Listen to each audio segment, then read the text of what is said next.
je risquais d'être emprisonné, torturé, simplement pour être qui je suis.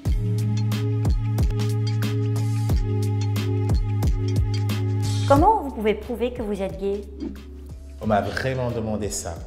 Ce genre de question est loin d'être une exception au CGRA, le Commissariat général aux réfugiés et aux apatrides. C'est l'endroit où les personnes demandeuses d'asile doivent expliquer pourquoi elles ont fui leur pays. Elles peuvent avoir vécu des persécutions ou des intimidations pour des raisons de race, de religion, de nationalité, d'opinion, de genre et d'identité sexuelle, etc. L'entretien dure 4 heures et détermine leur futur.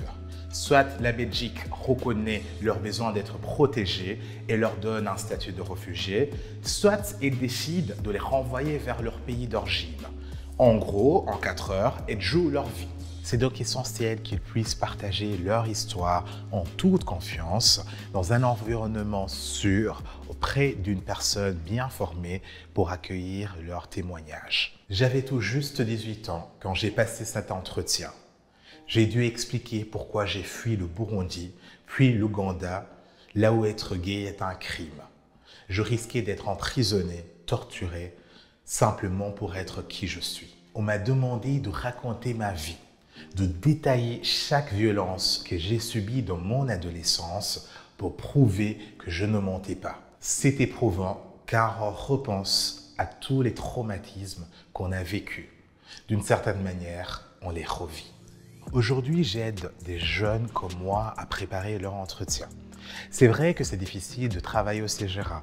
L'histoire n'est pas l'autre et c'est compliqué de se mettre dans la peau de chaque personne qui témoigne. Mais on peut être formé pour adapter les questions à des jeunes qui ont vécu des traumas et qui viennent d'autres cultures et les interroger avec bienveillance. Pour que les personnes qui fuient les violences n'aient plus à entendre des questions comme « Pourquoi tu n'as pas quitté ton mari s'il était violent avec toi ?» à une jeune femme victime d'un mariage forcé pour qui le divorce n'était pas une option dans sa communauté. Pourquoi tu t'es marié avec une femme? À un jeune homme qui risquait d'être tué s'il révélait son identité sexuelle. Les élections arrivent dans quelques mois. On va attendre tout et n'importe quoi sur des personnes migrantes. Moi, je voulais juste partager mon expérience personnelle. Ce que je vous demande, c'est de vous informer et d'avoir un esprit critique. Pensez-y en glissant votre bulletin dans l'urne. Partagez cette vidéo autour de vous et merci.